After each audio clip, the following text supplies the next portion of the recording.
Bonjour à toutes et à tous et bienvenue dans ce rendez-vous d'actualité du 3CA BTP. Nous allons consacrer aujourd'hui notre émission au concours Les Génies de la Construction, un événement incontournable, bien installé dans le paysage du bâtiment et des travaux publics. Un concours pour les talents de demain et cette année c'est la 21e édition de ce concours avec une finale qui se tiendra le 4 juin à Paris. Alors dans cette émission nous allons découvrir la singularité, l'originalité de ce concours et comprendre l'intérêt qu'il présente à la fois pour les élèves, les étudiants mais aussi les professeurs. Et pour en parler, j'ai le plaisir d'accueillir Vincent Montreuil. Vous êtes inspecteur général de l'éducation, du sport et de la recherche et également membre du collège expertise disciplinaire et pédagogique sciences et techniques industrielles. Bonjour Vincent Montreuil. Merci de me recevoir. Bienvenue dans cette émission. Une première question très générale. Est-ce que vous pouvez tout d'abord nous rappeler en quelques mots la singularité, les objectifs de ce concours que l'on appelle précisément Les Génies de la Construction, le concours des territoires intelligents? Alors, ce concours, en fait, il vise à faire travailler nos élèves, en fait, sur des projets, en fait, qui sont en lien avec le champ de la construction. Alors, des projets qui peuvent être de nature très variée. Ça peut être la rénovation d'un bâtiment, la construction ou l'aménagement urbain. Des choses, en fait, qui sont vraiment très globales, qui touchent au secteur de la construction et qui vont permettre, en fait, de faire travailler les élèves sur ce projet-là, de concrétiser, en fait, en tout cas, de contextualiser leurs apprentissages et les différentes connaissances et compétences qu'on attend d'eux, en fait, sur un projet bien spécifique. Alors, nous allons revenir dans un instant sur l'organisation proprement dite des Génies de la Construction, mais évoquons à présent les partenaires de ce concours qui animent, qui financent et qui pilotent donc ce concours qui est important. On en compte environ une dizaine. Alors, il y a le 3CA BTP, mais aussi la Fédération française du bâtiment, la Fédération nationale des travaux publics, l'Association pour la connaissance des travaux publics, l'Association pour les professeurs de technologie, l'Association des professeurs des métiers du bâtiment et des travaux publics, l'Association universitaire de génie civil, l'Association Bétocib, l'École française du béton, et bien sûr l'Éducation nationale, donc, qui est partenaire de ce concours depuis le début.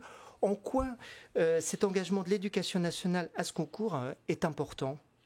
Alors, c'est particulièrement important. Je peux peut-être faire quelques éléments historiques pour expliquer en fait ce qui nous a amené finalement à avoir ce concours-là avec l'ensemble des partenaires autour de la table. En fait, dans l'enseignement des sciences et techniques industrielles, nous sommes très attachés à avoir un enseignement qui soit en phase avec son temps, qui travaille sur des technologies qui ont du sens et qui sont modernes et qui font partie de la réalité du quotidien de nos élèves.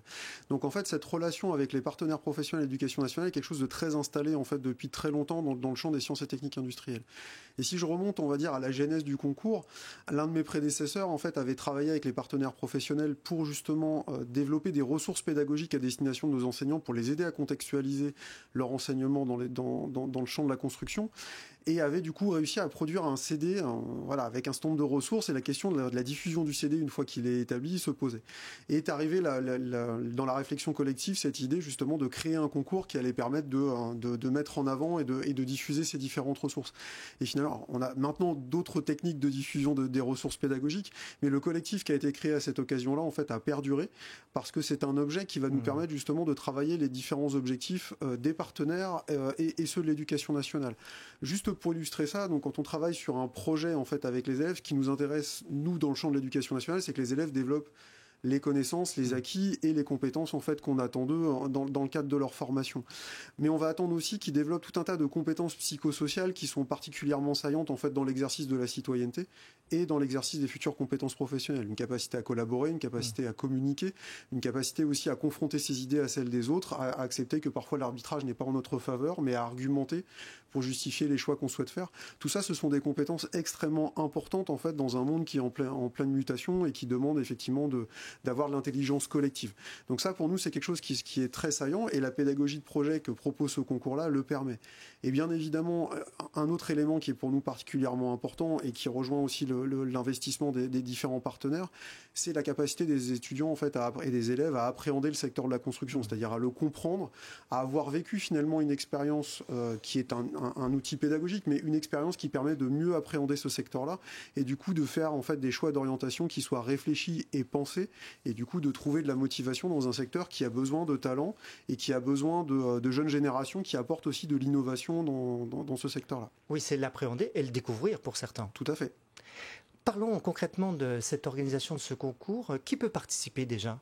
Alors, la volonté, c'est vraiment que le concours puisse toucher l'ensemble en fait de nos élèves. Donc en fait, finalement, on peut aller les élèves concernés sont ceux qui partent du collège jusqu'à ceux qui sont finalement en dernière une dernière année d'école d'ingénieur, en passant en fait par toutes les étapes intermédiaires, c'est-à-dire le lycée, qu'il soit général, technologique ou professionnel, ou encore les sections en fait d'enseignement supérieur intermédiaire que peuvent être les brevets de techniciens supérieurs ou encore les bachelors universitaires de technologie. Et vous pouvez évidemment aussi avoir tous les étudiants qui sont dans des cycles universitaires autres. Oui, en clair, il y a 4 catégories, c'est ça ? Tout à fait. Donc la catégorie, alors l'idée des catégories, c'est d'éviter effectivement de confronter des étudiants, un groupe d'étudiants qui seraient en dernière année d'école d'ingénieur avec des élèves qui sont en classe de 5e. On peut évidemment pas avoir le même degré d'exigence en fait par rapport à ces deux profils-là. Donc on a créé 4 catégories qui permettent justement de balayer l'ensemble en fait des situations. Donc une catégorie collège qui va du coup de la 6e jusqu'à la 3e, une catégorie lycée qui va permettre de couvrir les différentes années lycée. On a créé une catégorie professionnelle qui couvre en fait l'ensemble des formations à caractère professionnel, quel que soit leur niveau, des élèves qui sont parfois qui sont déjà en train de développer des compétences professionnelles au collège, des élèves qui sont en CAP ou des élèves qui peuvent être en brevet professionnel ou en baccalauréat professionnel. Une catégorie supérieure qui effectivement va couvrir l'ensemble des diplômes supérieurs. Alors je vous propose qu'on s'immerge un peu dans l'ambiance de ce concours des génies de la construction.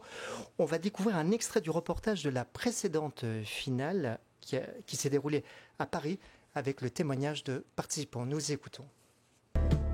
Alors notre projet c'est la Water Coloc, donc c'est un quartier étudiant qui limite le gaspillage d'eau en récupérant l'eau usée de la douche et des éviers pour la mettre dans la chasse d'eau.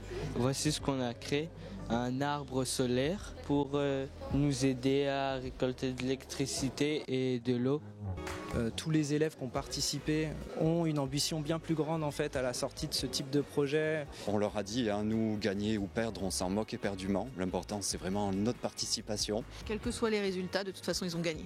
Pour nous, c'est merveilleux. On a appris avec notre prof de jamais baisser les bras aussi.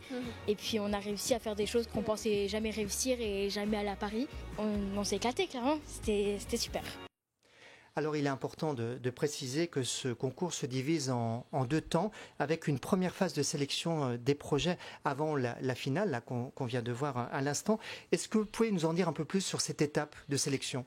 Alors effectivement, on aimerait avoir tous nos participants en phase finale. Malheureusement, ça nous demande en fait une phase de sélection pour des contraintes logistiques. Après, on va dire, il y a 2 grandes situations qui peuvent se passer sur cette première phase-là. Soit sur un territoire, on arrive à avoir suffisamment de candidatures en fait différentes qui vont amener un événement particulier. Donc l'organisation, finalement, l'équivalent de la finale, mais organisée sur un territoire plus local pour élire les champions qui ont représenté les couleurs de ce territoire en fait au niveau national. Soit en fait une modalité un peu différente quand on va dire des candidatures un peu moins denses, où on va demander effectivement aux responsables du projet de nous communiquer un stand de documents, dont en général une vidéo qui doit présenter le projet en fait dans un temps limité et qui est donné. Ce qui est important, c'est de bien garder à l'esprit que pour nous, un des objectifs, c'est que chaque étape du concours reste quelque chose qui va permettre aux élèves de développer des compétences et d'apprendre. Ça, c'est quelque chose qui est pour nous extrêmement saillant. Donc dans le cas de la première situation où en fait on est un peu dans un mode similaire à la finale, les étudiants vont devoir présenter en direct en fait leur projet devant un jury. Donc on travaille tout un tas de compétences en fait d'expression orale, de capacité de synthèse qui est extrêmement intéressante. Et dans le deuxième cas, le contexte est un petit peu différent, mais élaborer une vidéo qui en 3 minutes est capable de décrire un projet qui a été travaillé pendant plusieurs heures, étalé sur un temps long, ça demande des capacités justement pour structurer son discours, s'organiser et être capable de transmettre les choses de manière claire. Et là encore, c'est un vecteur de formation extrêmement intéressant. Vous sentez que les jeunes sont transformés à l'issue de ce concours ? Vous sentez vraiment des choses... Tout à fait. On l'a entendu d'ailleurs à travers le reportage. On voit bien qu'en fait, ils développent une forme de persévérance, justement une capacité à se projeter différemment, à aborder les apprentissages aussi différemment, à avoir une relation différente en fait aussi avec leurs enseignants. Et ça, c'est quand même particulièrement intéressant dans l'objectif de justement que nos jeunes générations soient capables de s'adapter en fait à tout ce qui va pouvoir leur arriver dans la vie, que ce soit dans une vie, on va dire, quotidienne, mais aussi dans la prise en compte de toutes les évolutions en fait que notre société peut connaître. Alors que ce soit pour la sélection des projets ou pour la finale, il y a des jurys qui interviennent. Comment sont-ils composés ? Alors, comme on l'expliquait tout à l'heure, il y a beaucoup de partenaires et il y a une raison en fait, voilà, d'avoir plusieurs partenaires autour de la table dans la création de ce concours. Et il est pour nous absolument fondamental de conserver cette pluralité de regard, c'est-à-dire d'avoir à l'intérieur de chaque jury qui va évaluer en fait un projet, d'avoir ce prisme de moi qui vais le regarder avec mon expert de l'éducation nationale, d'avoir des associations de professeurs qui eux vont le regarder aussi avec leur réalité de terrain et d'encadrement des élèves, et d'avoir les partenaires professionnels qui eux aussi vont pouvoir regarder ce projet-là avec leur regard. Et clairement, il est absolument nécessaire d'avoir l'ensemble de ces regards-là, et on veille à ce que chaque jury, en fait, contienne l'ensemble de ces profils-là. Après, on va avoir des représentants un petit peu différents. Quand on va être dans la catégorie supérieure, on va plutôt aller chercher des enseignants et des formateurs qui sont des experts en fait de ce niveau d'enseignement.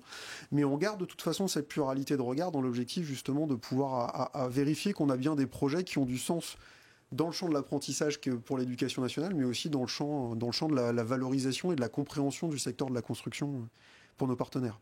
On l'a vu dans le reportage, il y a beaucoup d'enthousiasme et d'engagement de la part des élèves, des étudiants, mais aussi des professeurs.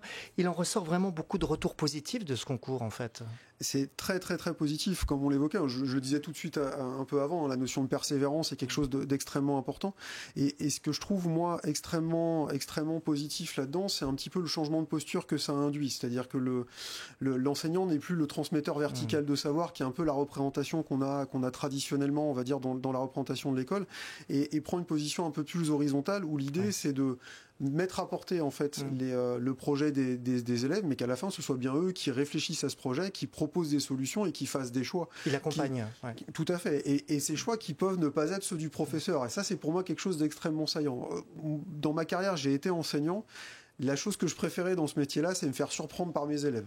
D'avoir un élève qui était capable d'avoir une idée à laquelle moi je n'avais pas pensé, qui était juste et judicieuse, et de pouvoir développer et tester cette idée avec lui ou elle, et qu'on arrive effectivement à la conclusion. Alors peut-être qu'à la fin ça ne marchera pas, mais c'est pas finalement le plus important. Si l'élève a compris pourquoi en fait sa solution ne peut pas mener au bout, il a développé tout un tas de compétences qui sont particulièrement importantes. Alors, nous avons évoqué l'importance des partenaires qui font vivre ce concours, mais sans l'investissement des professeurs, ce concours ne pourrait tout simplement pas se tenir. Nous allons voir justement à présent un exemple avec un professeur engagé. Il s'appelle Régis Culot. Il est professeur de technologie au collège Julien Joseph à Saint-Dié-des-Vosges. Nous regardons ce témoignage.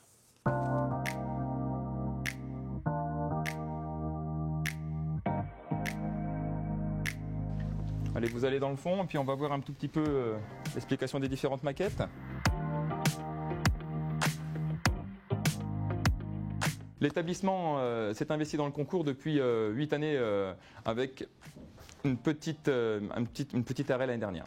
Et je suis arrivé dans l'établissement en 2012-2013 où je partageais cet établissement avec un autre. Et j'avais la chance d'avoir des collègues formateurs de l'académie qui nous donnaient des informations, qui nous disaient que pour intéresser les élèves, la participation à des concours était quand même relativement importante. Donc en 2014, je me suis lancé. Ce qui m'intéresse, c'est de réaliser, de faire quelque chose et de ne pas faire constamment du virtuel. Donc je me suis dit, allez hop, le concours bâticiel, c'était vraiment quelque chose qui était formidable. On pouvait réaliser quelque chose de A à Z.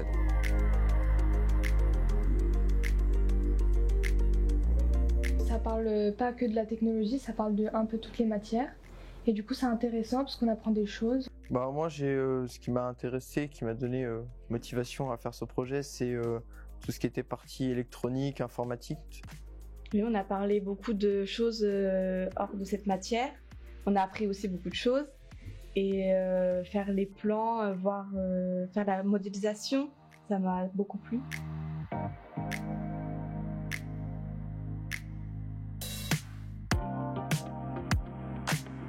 Ce qui va m'apporter de travailler avec des tels projets avec les jeunes, donc deux choses. Premièrement, parfois on découvre des jeunes sous un autre angle. Et puis moi, ça me force impérativement à me remettre constamment en cause tous les ans. Ça c'est clair. Je ne peux pas me dire, voilà, allez, moi j'ai mon cours, il est prêt cette année, il sera encore prêt l'année prochaine et puis encore l'année suivante. Pierre de Coubertin disait que l'important c'est de participer. Moi j'allais vous dire, pour les concours Les Génies de la Construction, l'important c'est d'essayer déjà de participer. Et les collègues qui vont essayer de s'investir avec les élèves vont se rendre compte que parfois on n'a pas du tout le même rapport avec les élèves.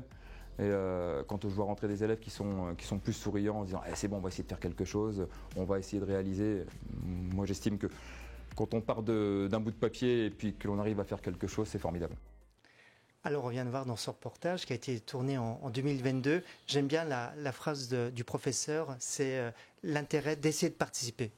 Tout à fait. Alors là c'est pour moi l'occasion de remercier l'engagement en fait vraiment profond en fait des enseignants qui accompagnent les élèves en fait autour de ces projets-là. De remercier aussi les élèves parce que chaque année moi je suis extrêmement surpris en fait lors des présentations de la maturité en fait de nos jeunes générations, de leur capacité à s'être approprié le projet, à le restituer. Donc effectivement pour moi la vertu en fait de ce type de concours et particulièrement des génies de la construction, c'est justement d'amener l'élève en fait à être un véritable acteur de ces apprentissages. Là concrètement, c'est eux qui vont donner le rythme, c'est eux qui vont s'impliquer, c'est eux qui vont emmener le projet avec eux et qui vont du coup le teinter en fait de leur propre représentation. Et ça, c'est pour nous un vecteur d'apprentissage très fort parce que concrètement, quand on est engagé et motivé, on retient bien plus de choses en fait que quand en fait on suit l'activité qui est menée par l'enseignant en se contentant simplement de se laisser guider. Donc ça, c'est pour nous quelque chose qui est extrêmement important. Alors, les professeurs qui s'engagent dans ce concours doivent veiller à deux principes importants. D'une part, le projet doit être réalisable et d'autre part, il doit favoriser, vous l'avez un petit peu dit tout à l'heure, la mixité et l'interdisciplinarité. Est-ce que vous pouvez nous en dire un petit peu davantage sur ce point ? On l'a très bien vu d'ailleurs à travers le reportage qui était proposé là. Alors l'aspect effectivement réalisable, c'est pour nous l'objectif, c'est que les élèves en fait travaillent sur un projet qui est à leur portée et qui peut du coup donner lieu à une forme de réalisation, qui peut être une maquette numérique, qui peut être une maquette réelle, mais de leur apprendre justement à concrétiser en fait leurs idées et ne pas rester en fait sur de la description pure et dure. L'idée c'est vraiment de faire pour apprendre et d'apprendre à faire. C'est vraiment cette logique-là en fait de les amener vers ça. Donc effectivement la réalisation d'une maquette est pour nous un élément saillant parce que quand on a une idée ou quelque chose comme ça, il faut qu'on soit capable de l'exposer, de la faire comprendre et de lui donner une réalité derrière. Donc ça c'est pour l'aspect réalisable. Et pour l'aspect effectivement mixité, interdisciplinarité, de la même manière qu'un ouvrage en fait du champ de la construction, qu'il soit en fait un aménagement urbain, un ouvrage des travaux publics ou du bâtiment, ne se construit pas en fait sur la compétence d'une seule personne ou avec un seul champ de spécialité. Il est important pour nous que les élèves justement décloisonnent un tout petit peu leurs apprentissages et soient capables de mobiliser ce qu'ils apprennent dans les différentes disciplines à l'intérieur du projet. Donc comme on l'a vu là, le jeune homme nous évoquait par exemple l'électronique et l'informatique. C'est pas forcément ce qui viendrait spontanément à l'esprit quand on parle d'un concours qui relève des génies de la construction, mais on a bien un secteur qui maintenant va mettre, je sais pas, de la supervision des ouvrages d'art, des ponts en fait pour vérifier effectivement leur stabilité dans le temps, mesurer leurs choses, et tout ça, ça demande des compétences en fait qui nécessitent d'aller explorer aussi d'autres champs. Donc il y a aussi cette volonté-là de pouvoir contextualiser les apprentissages qu'on a en mathématiques, en physique, chimie, etc. dans cette réalité-là. Donc ça c'est pour l'interdisciplinarité. Et pour la mixité, ce qui est idéal, c'est d'avoir un projet qui justement va permettre de faire du lien en fait entre les différents niveaux d'apprentissage. Et quand vous avez des élèves de lycée qui peuvent travailler sur un même projet avec des élèves de BTS qui sont spécialisés dans le champ du secteur, ça donne des choses à voir et ça permet aux lycéens de se projeter éventuellement dans cette formation-là et du coup de lui donner une réalité qui dépasse la simple description qu'on va pouvoir trouver sur un site internet. Alors je vous propose qu'on regarde quelques exemples de maquettes issus de la dernière finale, l'année dernière en 2024, qui illustre vraiment la créativité. On le voit à l'antenne. On voit il y a des projets qui peuvent être très différents et parfois surprenants, quoi.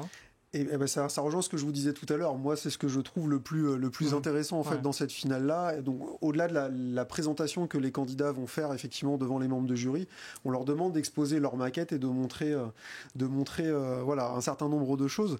Et effectivement, quand vous vous promenez dans ce hall en voyant toutes ces maquettes-là, vous êtes parfois effectivement surpris.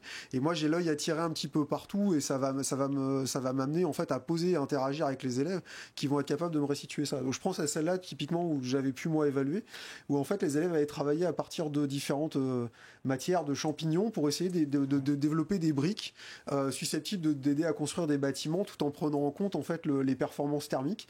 Et donc vous avez développé un petit prototype que vous voyez sur la gauche où l'idée c'était de tester la robustesse en fait des briques, et donc ils avaient pu effectivement créer un système de levier qui levait une masse et qui la laissait tomber à intervalles réguliers pour voir au bout de combien de fois la brique cassait. Et en fait ça ils l'ont développé bien entendu en étant étant assistés par leurs enseignants, mais c'est vraiment eux qui l'ont développé, de la construction, de l'imagination en fait du protocole expérimental jusqu'à la construction de l'objet et la mise en œuvre, c'est eux qui l'ont fait. Et on voit bien qu'à travers ça, ils ont développé un certain nombre d'attitudes qui sont particulièrement intéressantes. Oui, on voit ce sont des élèves de 4e. Tout à fait. Donc ça suscite une émulation, une créativité étonnante, quoi. Tout à fait. Et en fait, on peut... que le projet en fait finalement soit on pourrait considérer que certains projets sont un peu moins ambitieux que d'autres. Pour certains élèves en fait ça va être un travail sur installer en fait un garage à vélo dans mon établissement scolaire. Sur le principe le projet peut paraître simple, mais en fait la réalité de savoir qu'est-ce que ça nécessite de pouvoir installer, de comprendre en fait quels sont les acteurs qui vont intervenir sur l'installation, mais aussi de réfléchir à tout l'aménagement urbain. C'est-à-dire si tout d'un coup je peux venir plus facilement en vélo dans mon établissement, ça m'amène à me questionner sur tout l'environnement de mon établissement, sur les pistes cyclables qui peuvent exister, et donc on peut très largement en fait élargir la réflexion. Quand vous avez je repense à un projet que j'ai vu l'année dernière, où vous aviez effectivement des élèves qui se sont retrouvés dans un établissement où l'objectif c'était de rénover complètement l'établissement parce que le bâti était ancien, et en fait les élèves étaient complètement emparés du projet pour travailler sur justement l'évolution du bâti, notamment pour le rendre plus efficace, mais ils s'étaient dit en fait dans la foulée, repensant complètement l'aménagement intérieur de l'établissement. Et donc ils ont mené des enquêtes auprès de leurs camarades et ils sont venus nous exposer la façon dont ils envisageaient d'organiser le bâtiment pour justement que ça soit un espace en fait de plaisir pour tous les acteurs de l'établissement et qu'il y ait des lieux qui soient justement des lieux d'échange un peu moins formels que peut l'être une salle de classe, etc., pour que justement il y ait d'autres situations de relations en fait avec les adultes au sein de l'établissement.